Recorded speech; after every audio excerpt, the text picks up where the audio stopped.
Hey, what's going on guys, Xrathis here and welcome back to another video. Today I'm bringing you an up-to-date 9.1.5 Demonology Warlock PvP guide. But before we jump straight into the talents today, I just want to note that I'm using a lower bitrate for today's video on OBS just to experiment with the settings and everything. I normally use a 35k bitrate, but I've dropped it down to 30k because I don't think it does much of a difference, if I'm completely honest. I think I should have been using a lower bitrate anyway because, WoW isn't like a big, intensive game and everything, so it doesn't matter as such, like in terms of graphics, is what I mean.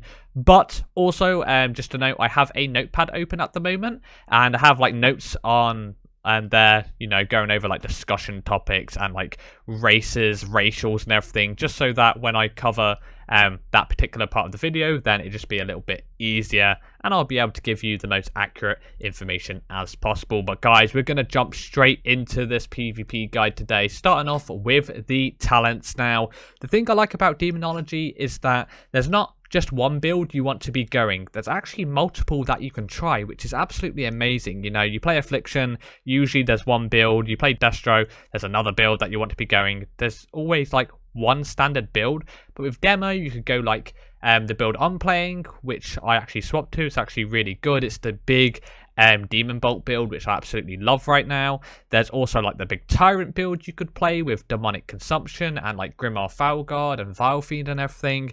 Absolutely awesome. But this guide is tailored towards what I like to play, so we're just gonna kick things off by starting with the level 15 talents. Now, you have a choice of Dreadlash, Bile Scourge Bombers and Demonic Strength. Here is always a choice between Demonic Strength and Dreadlash, in my opinion. I've seen a lot of people play the build I'm playing and they use Dreadlash, mainly so that your Dreadstalkers can actually like AoE quite a lot of people in that area, which is good. Also, I'll read it for you, right? When your Dreadstalkers charge into battle, their Dreadbite attack now hits all targets within 8 yards and deals 25% more damage. It's obviously really good because you play with Master Summoner practically most of the time, and also you play with From the Shadows, so it's really, really nice. But I really like playing Demonic Strength, mainly because it gives your Foulguard a charge, so it allows your Foulguard to charge to the enemy. So if you want to hard swap to a different person or something, it allows your pet to get that easier. Also, once your pet gets to that target, right, he's going to do a Foul Storm that deals 400% increased damage, and you can use this every minute, which is insane. And if you guys don't know, right, I'll summon my Foulguard here.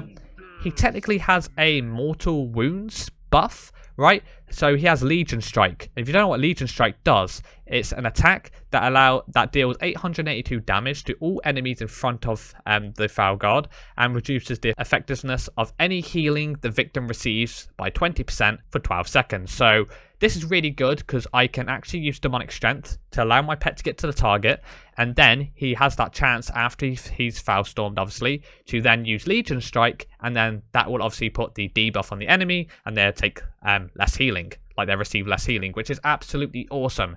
Now, just to note though, the way I see it with these two talents, the reason why I'm spending a long time on these two is because I prefer Demonic Strength just because it's really nice burst and I can actually control my pet to attack when I want him to attack and everything. So if I want him to Foul Storm at a certain moment, I'll Demonic Strength here, then I'll obviously use it when I'm bursting or something, which is awesome.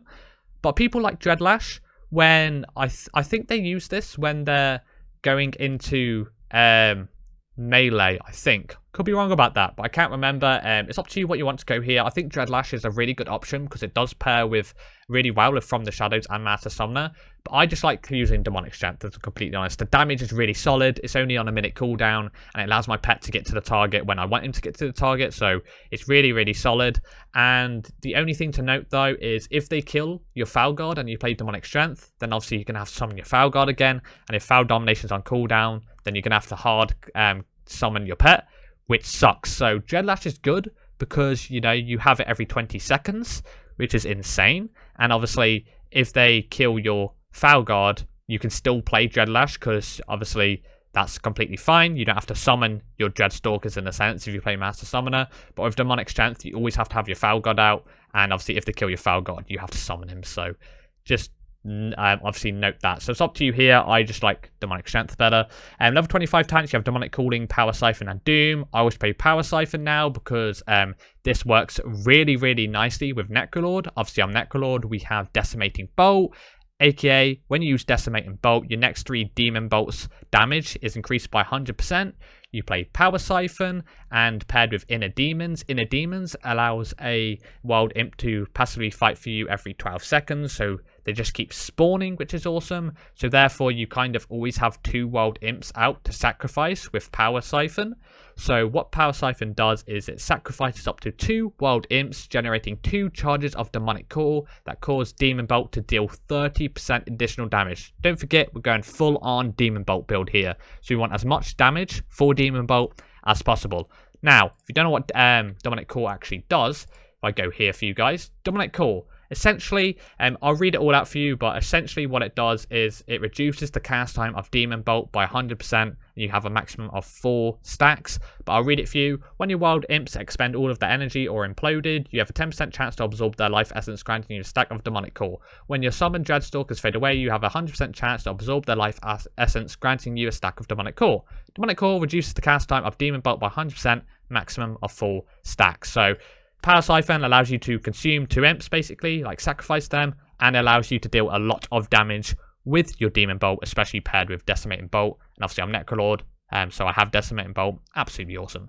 Level 30 tanks, you have Demon Skin, Burning Rush, and Dark Pact. Now, on my Affliction Warlock guide, my 9.1.5 one, and my Destro one, I always said Dark Pact is absolutely awesome right now. The shield it gives you is insane. It allows you to negate a load of burst. You can use it while being CC'd. If you use it at high health, the shield is really, really big. However, Demon Skin is probably the better choice, in my opinion, over Dark Pact if you're Demonology. Let me read what Demon Skin does, and then I'll go into why I think it's a little bit better. So Demon Skin, Soul Leech Absorption, now passively recharged at a rate of 0.5% of your maximum health every 1 second, and may now absorb up to 15% of your maximum health. It was 10%, so that's really good. Now, because we're Demonology, right, we have loads of pets out, right? So where's it? I'm just trying to find it right now. Your Soul Leech is really, really strong for this. So all single target damage done by you and your minions, don't forget we're Demonology, so we have a ton of minions out, right? You and your minions grant you and your pets shadowy shields that absorb 8% of the damage dealt up to 15% of your maximum health. So it's really good because you're always technically going to have a shield out because you're summoning so many imps with your Hand of Gul'dan. You've got your Dreadstalkers, you've got your Foul Guard, you've got your Tyrant, right? So technically, you're always going to have your Soul Leech, right? So it's just really insane. That's why I like having this. You kind of always have a shield up all the time because you'll keep spending your shards on Hand of Gul'dan and your Dreadstalkers and everything, so you're always going to get that passive shield. So it's actually really, really strong. But you can experiment with Dark Pact if you feel like you're not getting benefit from Demon Skin, sorry. Level 35 tanks, you have From the Shadow, Soul Strike, and Summon Vile Fiend. Always go From the Shadow tier, it's just absolutely awesome. Dreadbite causes the target to take 20% additional Shadow Flame damage from you for the next 12 seconds.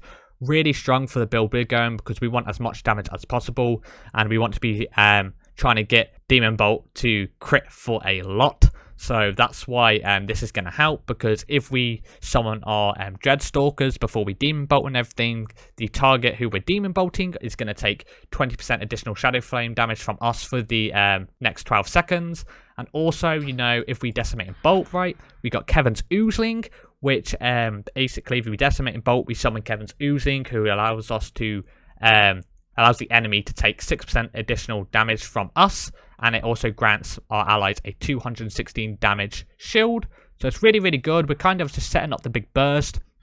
If you go with your legendary, the Shard of Annihilation, if you're Necrolord. If you're not Necrolord, you could play, where is it? This one, Bale Spider's Burning Core or something like that. Or maybe if you're Night Fae, you could play Decaying Soul Satchel. I'll cover this all later. But Shard of Annihilation is really good because when you Decimate and Bolt, right, basically Decimate and Bolt increases the critical strike chance by 100% and critical strike damage by 50% of Demon Bolt. So it allows your Demon Bolt to hit like a truck. I don't have this one currently, but I'll show you the rotation later and everything. So stay tuned for that. But From the Shadows is kind of like a must here. Level 40 tanks, you have Dark Fury, Mortal Coil, and Howl of Terror. I've seen a lot of people play Howl of Terror. I've seen a lot of people play Mortal Coil. The way I see it, if you want the healing, right, and the control to control one target, maybe you're trying to 1v1 someone or something and really need the heal, then you go with Mortal Coil. 45-second cooldown allows you to incapacitate the target for 3 seconds and heals you for 20% of your maximum health. Very strong. However, if you find yourself in situations like RBGs where you want instant CC on multiple targets, go with Howl of Terror. Say a Demonology Warlock has their pets on you, right? Or a BM Hunter has all of his pets on you. You can Howl of Terror and instantly, fear those pets. Just a note though, people can get out of this, like Warriors, for example, with Berserker Rage, but it's up to you. RBGs, you might want to go Howl of Terror so you can mass fear people. It does DR with fear and everything, but Mortal Coil, if you want the healing, right, find yourself dying a little bit, then you can use Mortal Coil to obviously heal you a bit. So up to you here. Level 45 tanks, you have Soul Conduit, Inner Demons, and Grim of Falguard. Grim of Falguard is so strong. I used to use that with my big Tyrant build, but right now you need Inner Demons for Power Siphon. Inner Demons, as mentioned earlier, you passively summon a wild imp to fight for you every 12 seconds and have a 10% chance to also summon an additional demon to fight for you for 15 seconds. So it's actually really, really strong. You always get your imps passively spawning, as you can see on screen, and that means you always have the imps for Power Siphon, and you need imps for Power Siphon because we're going for the big one-shot Demon Bolt build, so Power Siphon is going to allow you to have 2 stacks of Demonic Core. I use it here. There we go. So now we have 2 instant Demon Bolt casts. And obviously you use Decimating Bolt. It empowers your next 3 Demon Bolts damage by 100%. So this is a must. Level 50 tanks, you have Sacrifice Souls, Demonic Consumption, and Nether Portal. I like Sacrifice Souls here because Shadow Bolt and Demon Bolt deal 4% additional damage per demon you have summoned. The more Hand of Gul'dans you get out equals the more wild imps you have out. The more soul shards you spend, like if you summon your Tyrant, you get your Dreadstalkers out and everything, your Demon Bolt and Shadow Bolt and everything is going to hit like a truck. And obviously we're getting big Demon Bolt build, so we need this. Some people say it's more reliable to go Demonic Consumption because your Demon Commander now drains 15% of the life from the Demon Servants to empower himself. They kind of feel like this is a more equal build, more sustainable build, because not all of your damage just comes from Demon Bolt, it comes from your Tyrant and also your Demon Bolt, but I prefer Sacrifice Souls here. So this is the build you want to be going and maybe experimenting with Dreadlash, Dark Pact, or Howl of Terror. If I move on to the PvP talents, guys, these are the standard ones we always go for, but we do swap them out occasionally. So Cool Foul Hunter is very, very good right now. As Demonology, you have so much control, right? In a 1v1 scenario or something, right? You have Cool Foul Hunter, you have Shadow Fury, you have Mortal Coil or Howl, you have Fear, you have Pet Stun. What else do you have? You have Fleshcraft to get the crowd control immunity if you're Necrolord. They're just a load of control as Demonology. So Cool Foul Hunter is just another spell added to our toolkit basically, and it's really, really nice. If you don't know what this is, it basically is like a stun lock in a sense, right? A CC lock. So if the enemy casts an ability, you can Cool Foul Hunter out and it's going to lock their ability. 24-second cooldown. It's just really good because you don't actually have to have your Foul Hunter out. You can have your Foul Guard out, and then you can obviously use this ability to lock an enemy's cast, which is good. Say they're trying to polymorph you, right? A mage or something, or a Chaos Bolt's coming your way or something. You can actually just lock that cast, and it's very, very nice. So you can prevent it from going off. Master Summoner, in my opinion, is probably a must just because you play with From the Shadows, and if you play with Dreadlash 2, pairs really nicely. It just makes your Dreadstalkers an instant cast. If you don't play it, it's actually a 1.2 second cast for Dreadstalkers, and you want to be using your Dreadstalkers when bursting and everything just so the enemy can take more damage. So you kind of want this all the time, if I'm completely honest. Foul Obelisk, 45-second cooldown. Summon a Foul Obelisk with 5% of your maximum health. Empowers you and your minions within 40 yards, increasing attack speed by 20%, which is insane, and reduces the cast time of spells by 20% for 15 seconds. So I can't remember when people like to use this. I think there's some people who like to use it when you're ramping up your Hand of Gul'dans, like getting your imps out as fast as possible, just so you can get a quicker burst and everything. And I think there's some people who like to use it when you're bursting, so when your tyrant's out and everything, so your demons can do a lot of damage because you obviously have a load of demons out, and then they're going to be attacking a lot faster, and you'll be able to attack a lot faster with your spells and everything. So up to you when you use it, but it's really good. Yes, it can be killed really easy because it's only 5% of your maximum health, but it is pretty nice to have, I'm not gonna lie. So these are the 3 that I always kind of go, but if I switch them out, then for example, if you go against, range teams or something, if you're in arena or say in like RBGs, right, you could swap out Foul Obelisk for like Nether Ward, for example. Nether Ward is on a 45-second cooldown, surrounds the caster with a shield that lasts 3 seconds, reflecting all harmful spells casted on you. So basically, if you're getting polymorphed, as I said earlier, or if you're getting, Chaos Bolted, you can use this PvP talent to reflect that spell back to the original caster. Use this as the spell's just about to go off, so you can guarantee the reflect back, because this Nether Ward can be purged by shamans, spell stolen by mages, so they can actually take this away from you. So you just want to be wary when using this, but it's a really, really good option. You have Amplified Curse, which is okay, 30-second cooldown. It basically amplifies your next curse, so your Exhaustion, Tongues, or Weakness is amplified, your next one you use. Curse of Exhaustion reduces the target's movement speed by an additional 20%. So right now, Curse of Exhaustion is a 50%, increases it to a 70% slow. Tongues, 40% right now, increases it to 70%, as I recall. And then also, Curse of Weakness, the enemy is unable to critically strike. Insane. And then RBGs and something, you can experiment with Shadow Rift. You can use it right on the edge of a map, try and teleport the whole enemy team off the map. Very, very strong, not gonna lie. I love using this in RBGs, especially as like Affliction and everything like that.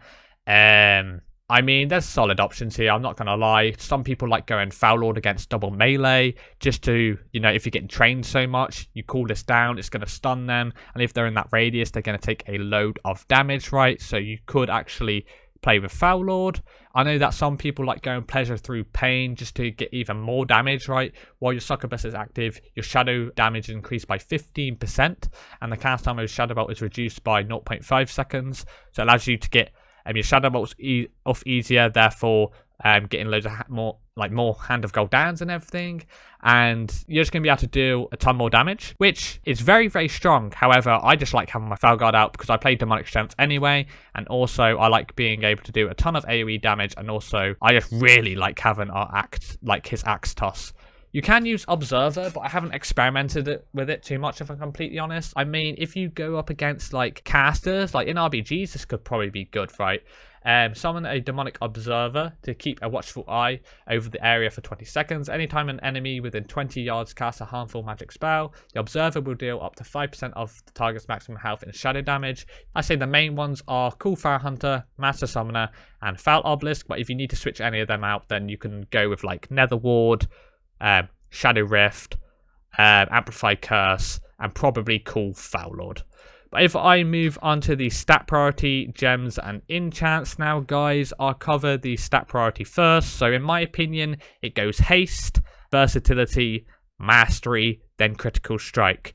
The reason why I like Haste so much is because, I'll read it for you. Increases attack speed and spellcasting speed. So you're just going to be able to get your Shadow Bolts off a lot faster, therefore generating more Soul Shards, spending them on Hand of Gul'dan, getting your burst out a lot quicker, so therefore you can Demon Bolt a lot faster. So it's really, really strong, right? I absolutely love Haste. It's just really solid. I love it for all 3 specs, so that's why I always have that as like my main secondary stat. But people have argued that versatility is probably the main stat you want to be going. So some people can say that it goes Versatility, Haste, Mastery, and Critical Strike. Because if you don't know what versatility does, right, increases the damage and healing done by X amount. So for me, it's 27.73%, and decreases damage taken by half of that amount. So mine is 13.86%. Say if you have 30% Versa, you're going to take 15% less damage. So it's actually really, really solid. You need a lot of versatility in this fast-paced meta because you can get absolutely one-shot, especially by like rep paladins, right? Warriors, just a load of classes you can get one-shot. So you want around at least 30% Versa or something, probably more, but 30% is probably going to be a comfortable amount, especially as demo, right? If you are playing with Demon Skin and if you're Necrolord, which you want to be going, in my opinion, as your Covenant, you have Fleshcraft 2, which is a big absorption shield. You also get CC immunity, which is insane. The shield is 28,618 damage. Like, that's how much you can absorb. So really, really good in my opinion. But I like going haste Versa. You do get a 2-set bonus from if you have 2 PvP trinkets on. Damage and healing benefit of versatility is increased by 40% when in arenas, battlegrounds, and war mode. So Versa is very important, but I like going haste. This is my PvP build I like going, so this is why I like running haste. Now, in terms of enchants, what I do right now is on the cloak, I have 20 stamina and minus speed increase. Chest, I have primary stats by 20. Braces, I have 15 intellect. Weapon, I have celestial guidance for the primary stat. And on my rings, I have 16 haste. And then if you have any gems, I would suck at them with haste in my personal opinion. But it's completely up to you. Now, if I talk about legendary powers now, guys, in my opinion, like I said, you want to be going Necrolord. For the build I'm going, it's just going to help you out a ton, and I don't see any other Covenant being better than Necrolord in my opinion. If you do decide that you don't like Necrolord, you can play something like Night Fae. Night Fae is pretty strong too because you have Soul Shape and Soul Rot. So it's really, really good. But right now, I think Necrolord's where it's at for the big Demon Bolt build. Shard of Annihilation is the legendary you want. I covered this earlier. What it does is Decimating Bolt also increases the critical strike chance by 100%, which is insane, and critical strike damage by 50% for Demon Bolt. So it's just really nice, right? You use Power Siphon and everything before you burst. It gives you 2 stacks of Demonic Core. You get your Decimating Bolt as well, which summons Kevin's Oozing, so the enemy's therefore going to take a load of damage from you already. You pop your Dreadstalkers out, right? You can... from the shadows, which is absolutely insane. They're taking even more damage. You can put Foul Obelisk out, right? You can get your demonic strength going and everything. The enemy isn't going to know what to do. You basically just own them 100 to 0. So it's really nice. It just allows your Demon Bolt to hit like a truck. Literally, I've seen some people just use one Demon Bolt and KO somebody because you can use them like back to back if you have the demonic core. So actually insane. Now, if you don't want to play this, if you're not Necrolord, you can play with Bell Spider's Burning Core, as I recall. I think some people used to use this. Shadow Bolt increases the damage of your Demon Bolt by 15%, stacking up to 4 times. I think Shadow of Annihilation is a lot better. Sorry, I couldn't pronounce it there. But some people do, I think, still play Bell Spider's Burning Core. I've seen some people, though, play Grim Inquisitor's Dread Calling. Each soul shard spent on Hand of Gul'dan increases the damage of your next call Dreadstalkers by 4%. So you keep getting your burst out with keep ramping up your burst with Hand of Gul'dan. And then you play Dreadlash from the shadows and Master Summoner. Your Dreadstalkers are going to be hitting like a truck. So you could go with like consistent damage there and try that build with still going obviously the big Demon Bolt build. But for the big Demon Bolt build, you kind of need Shard of Annihilation if you're Necrolord. If you're not, though, say if you're Night Fae, for example, I would experiment with Decaying Soul Satchel or probably Bell Spider's Burning Core just for those big, one-shots. Relic of Demonic Synergy is the legendary I'm currently using for demo because I'm either going to get a 15% increased damage buff for 15 seconds or my pet is, which is actually insane. So I just deal a load more damage. But I want Shard of Annihilation really bad, but I haven't been doing my Torghast, so that's why I don't have it equipped right now. So I'd say that the main legendaries you want to consider, the main one you always want to be going, if you're Necrolord, you go Shard of Annihilation. If you're not Necrolord, say you're Night Fae, you could go Decaying Soul Satchel or Bale Spider's Burning Core, or you could try Demonic Synergy. This one's pretty good too, though. But it's hard to put on, to say which one you should be going because they all have their bonuses, but Shard of Annihilation is where it's at. Alright, and then if I move on to Covenants and Soublinds, guys, I will cover that in a second. I'll go to my Covenant Sanctum, and then I'll cover all of that. So I'll see you there in a second. Alright guys, I'm in my Covenant Sanctum right now, and I want to talk to you about Covenants and Soublinds. I'll try and make this as quick as possible. Right now, I think the top 2 Covenants you want to be going are Necrolord at number 1, and then number 2 would be Night Fae. And the reason why I like Necrolord so much is because you have access to Decimating Bolt, which obviously allows you to basically one-shot with Demon Bolt. Really, really nice. And obviously I'll talk about Plague Divisor Marileth as a Soulbind in a second. And you also have access to Fleshcraft, as mentioned earlier. It's just a big shield. This meta is so fast-paced right now. If you're getting trained by melee or something, Fleshcraft is going to help you survive a lot longer. It's very, very nice. So it's really, really good. If you are soulbound with Plague Divisor Marileth, which I am, you have Ultimate Form. So while channeling Fleshcraft, you are immune to crowd control, and you regenerate 2% health every 1 second. So you get like passive healing, which is insane, and you're immune to crowd control, which is brilliant. If you finish the full channel, so if you get the whole channel off, you gain 3 seconds of crowd control immunity, which is really, really insane, during which you regenerate 2% health every 1 second. So this just allows us to get a load more healing back, and also gives us crowd control immunity, which is great. Kevin's Oozling we also have here. Decimating Bolt summons Kevin's Oozling to fight alongside you for 15 seconds. His attacks cause enemies to take 6% additional damage from you, and he periodically grants your allies an absorption shield that absorbs 216 damage. Pretty sure Kevin's Oozling can be banished and like feared and everything like that, and lined. So obviously just want to, you just want to make sure that when you decimate and bolt, the enemy's like in the open and everything, so you can get the most value out of this, but you just got to be wary of that. Anyhow, decimating bolt's on a 45-second cooldown, so Kevin's Oozling will spawn every 45 seconds if you're using this like clockwork, right? So it's actually pretty decent, not gonna lie. But if you play with Night Fae is good because obviously you get a load of damage and survivability as Necrolord because you have Decimating Bolt and Fleshcraft. But if you're Night Fae, however, you have Soul Rot, which basically allows you to put a dot on the enemy, which is cool, and it allows you to drain life multiple targets, so it allows you to basically get a load of healing back.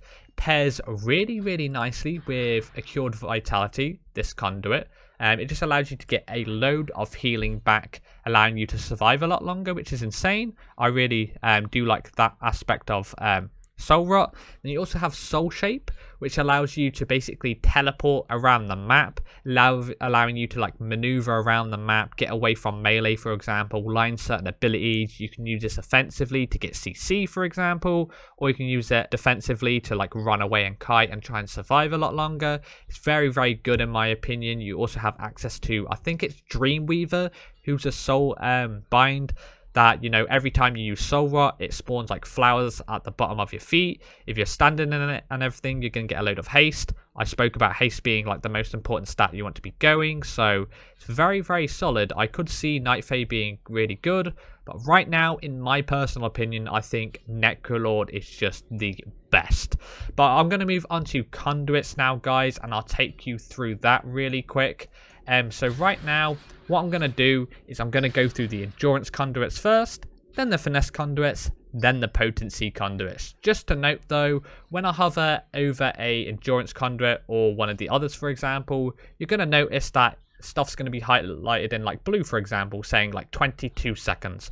So the amount of seconds or percentages or the item level of the conduit, etc. is going to be different because my item level of my conduits are probably not going to be the same as yours. So when I'm reading these conduits out, just take note and see what item level conduits yours is, obviously.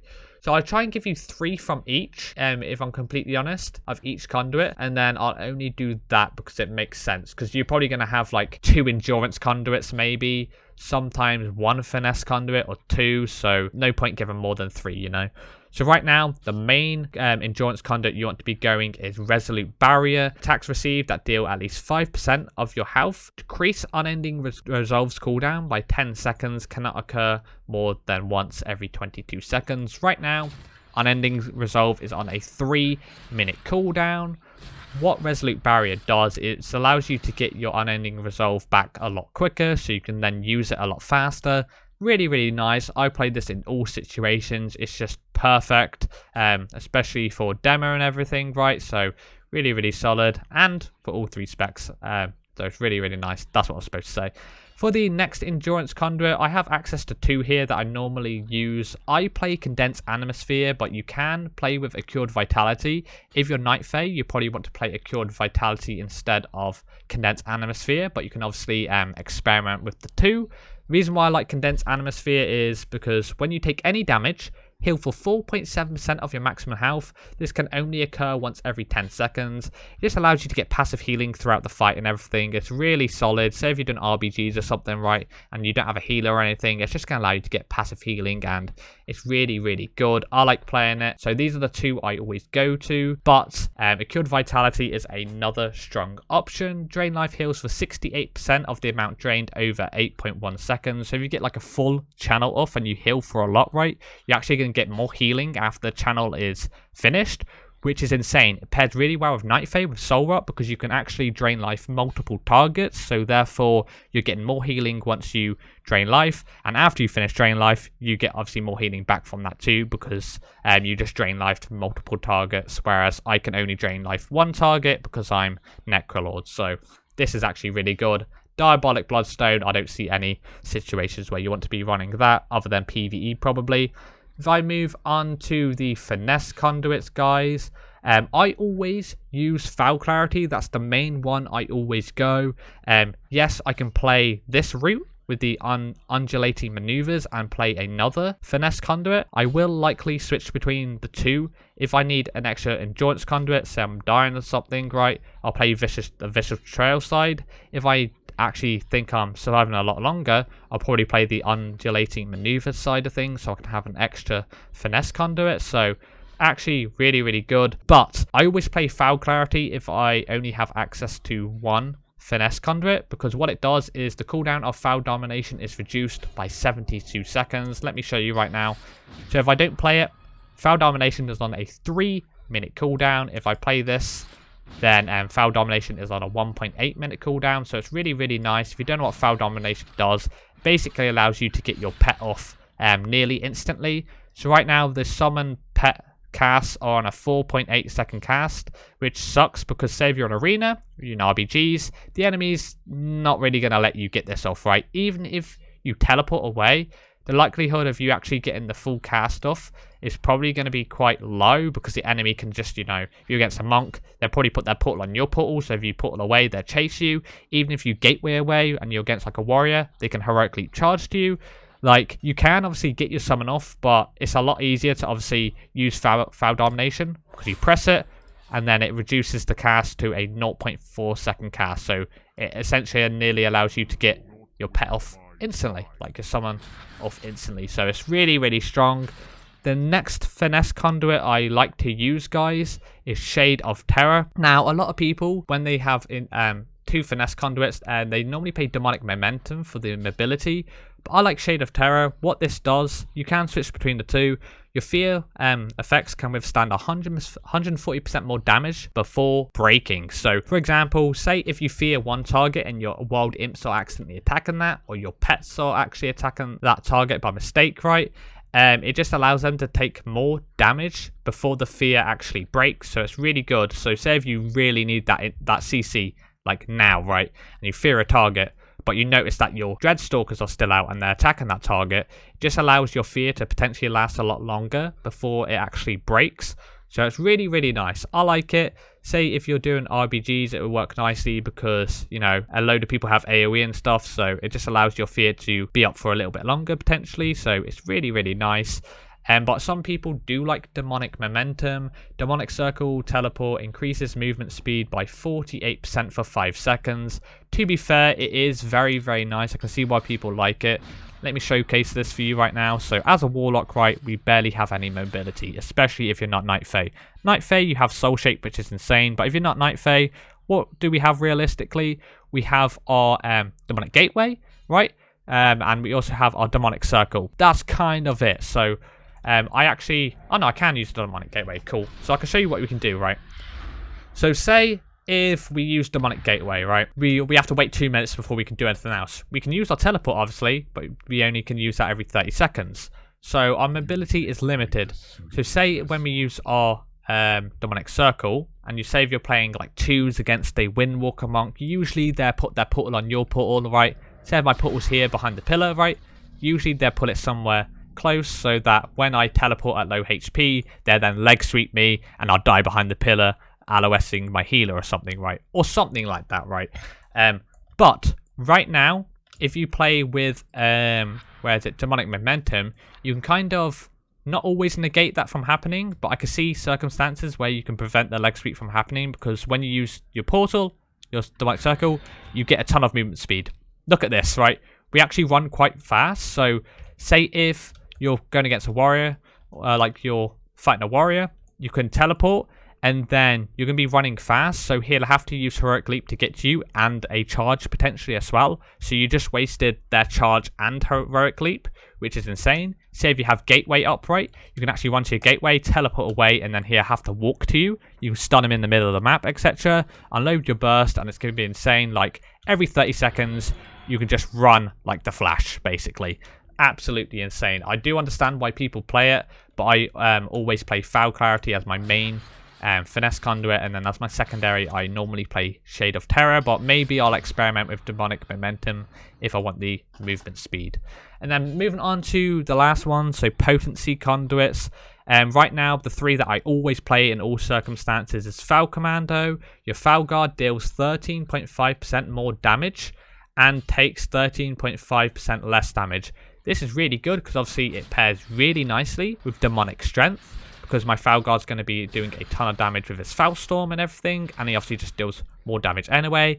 I am playing with Vision of Demonic Synergy, so if my pet gets the buff, he actually does a load of damage, but that's not the legendary I want to be going. I want to be going Shard of Annihilation. This is just really good because, you know, if you're doing RBGs or something and your pet, or arenas, right, and you're against like melee, they can kill your Foul Guard really, really quick. And you don't want to be hard cast summoning your Foul Guard or anything, right? So it just allows your pet to take a little bit less damage and everything, and obviously deal more damage too. On to the next one, we got Born of Blood. Hand of Gul'dan has a 28.8% chance to generate a charge of Demonic Core. Really nice for the big bolt build that we're going, the big Demon Bolt build, so this is really, really good.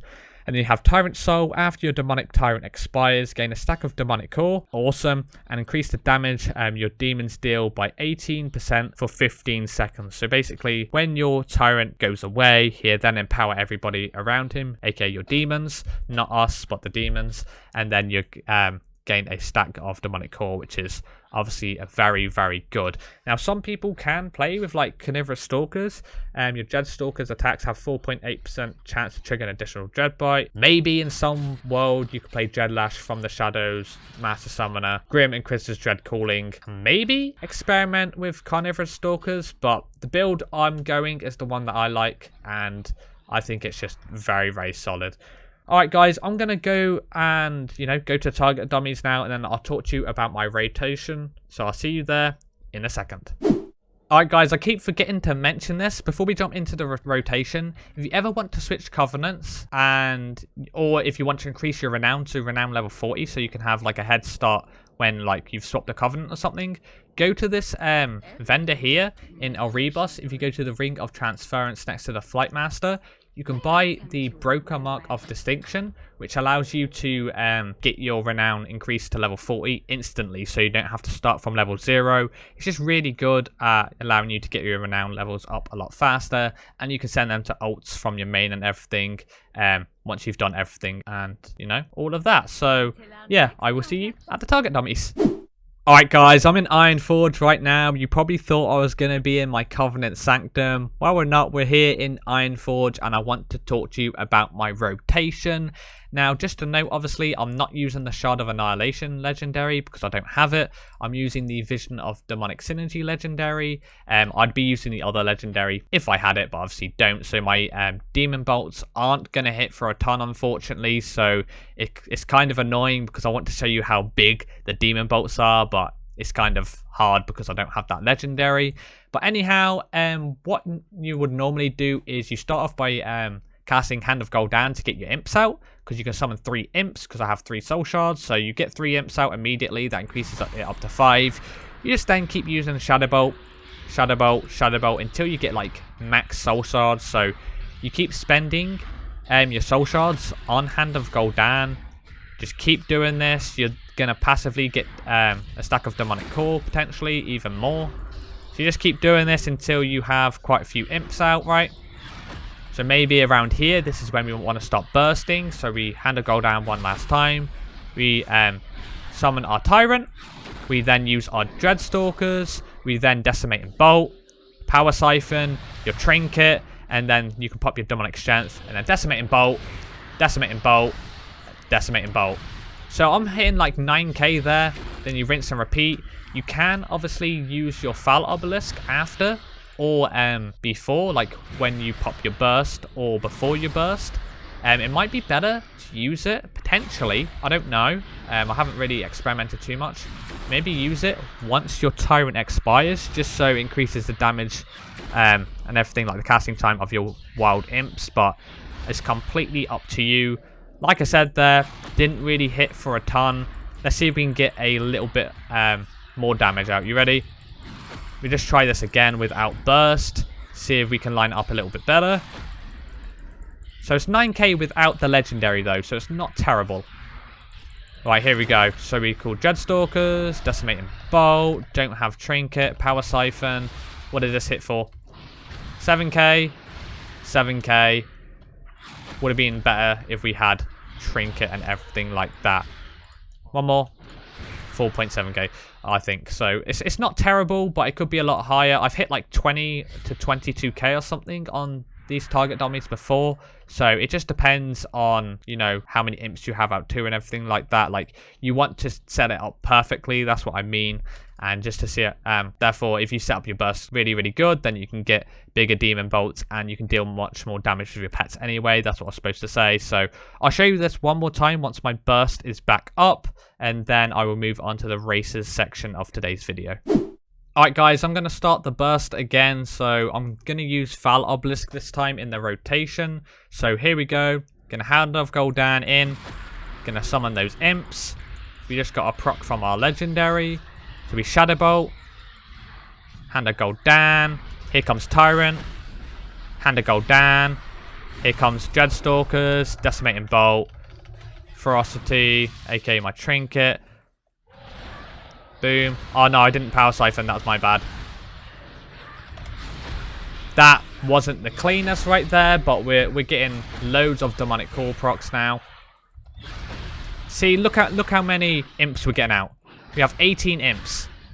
Absolutely insane. There we go. So basically, the whole concept of Demonology with the build ongoing is you want to be spending your soul shards on Hand of Gul'dan, trying to get as many imps out as possible. You can Tyrant and everything, but before you Demon Bolt and everything, you have to have your Dreadstalkers out because you are playing from the shadows, right? You Decimate and Bolt, you pop your unused Trinket if you're using one. Some people like to play Maledict, which is completely fine too, but I normally play unused Trinket, so I pop my unused Trinket, and then I hit him with the biggest demon bolts. But obviously, I don't have the legendary. So one more time. You ready for this? So I'll start now. You ready? So I Hand of Gul'dan. I did start at 4 soul shards there, so that was kind of my mistake. The burst isn't always going to be the same, because if you're in arena, for example, you're not going to be able to get the burst out all the time as you want, because you can just get stun locked and everything. So just be wary of that. I also got a proc here from my inner demons. Alright, I'm going to go you now. You ready? So cool Tyrant out. Hand of Gul'dan, Dreadstalkers, Obelisk, Decimate and Bolt, Power Siphon, unused Trinket, Pet, you know, Foulstorm. 9k I'm hitting for. So it's around 9k with what I can do. And then you just keep getting loads of stacks of Demonic Core. Look how many pets I have out though. It's actually insane. Really good. So I was only able to hit the target for probably like 9k there. If I was playing the correct legendary, I hit him for a lot more. Let me know how you do your rotation though. Some people's probably going to say it was the wrong rotation and everything, but that's what I like to do. I feel like it's really consistent. You're not going to get the same rotation out each time, because say if you're against double melee or something and they're training you, you can't just sit there and shadow bolt until you have full shards. So you might even have to Hand of Gul'dan, then Tyrant immediately, then Hand of Gul'dan, Dreadstalkers, maybe pop your Foul Obelisk down, then Decimating Bolt, unuse Trinket if you're playing one, and then Demonic Strength, and then Demon Bolt, Demon Bolt, Demon Bolt. And the target, if you're playing like the correct legendary and everything, should die by then. So actually really, really good. But now, guys, going to go on to the last section of today's video, which is, in fact, the races. I'm just going to go, like, name 4 races from each, the Horde and the Alliance in no particular order. We'll start off with Human. Humans are really good because you have the racial called Will to Survive. It allows you to remove any stun, and it's on a 3-minute cooldown. Great for PvP, but it does share a 1-minute 30-second CD with your Medallion, aka your Trinket.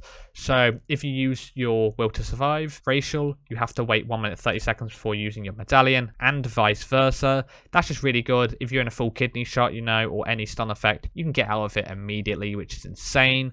You also have the Human Spirit. You gain 2% more of all secondary stats, haste, crit, mastery, verse from all sources, and that's obviously one of your passives, so that's obviously really good to have too. So Human, it's actually pretty strong.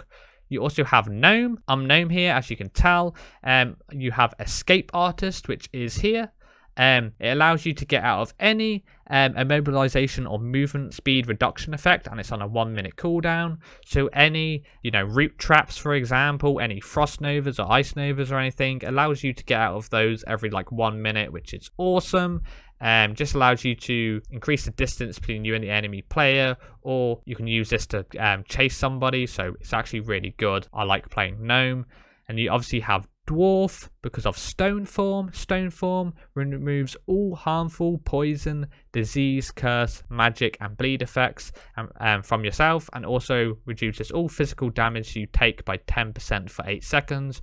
Really, really strong. Say if you are dying, right, you're low HP and you port away, you can use Stone Form to actually cleanse all of the bleeds and everything on you and the diseases and that. And if somebody chases you, you can also take 10% less physical damage, which is good. Say if a pet's on you or warrior's on you, you can take less damage. So you can just go behind the pillar. If you have Fleshcraft up, Fleshcraft, and then, they have to eat through your shield. And if they do, then obviously you're going to take a little bit less damage as well from your Stone Form, like physical damage, which is awesome. Just note though, this is on a 2-minute cooldown, and it does share a 30-second cooldown with your Medallion, similar to Human, but this time it's only a 30-second cooldown. And then the last one I would say is Void Elf, because you have quite a lot of racials which are really beneficial. You have Spattle Rift, tear a rift in space, reactivate this ability to teleport through the rift. It's on a 3-minute cooldown. It's essentially just a teleport that you activate when you want to teleport. So it's really good. You can set up CC with this. Say if you want to Mortal Coil the healer or something and you don't have Gateway up or something like that, you can then just use Spatial Rift to, offensively charge in a sense, right? And then Mortal Coil the healer, which is awesome. Or if you want to get away, you can use it defensively. You have Entropic Embrace. Your abilities have a chance to empower you with the Essence of the Void, causing your damage and healing effects to deal an additional 5% of Shadow Frost for 12 seconds, and that's a passive. Really good. Allows you to get a load more healing and damage out, which is also nice because you can deal additional 5% of Shadow Frost for 12 seconds. Then you also have Preternatural Calm. Your spellcasts are not delayed by taking damage. That's a passive. So if anyone attacks you while you're casting, you're not going to be delayed when casting, which is very, very good. On the Horde side, you have Orc because you have Blood Fury. Increases your spell power by X amount. Can't remember how much it is, but it is a lot.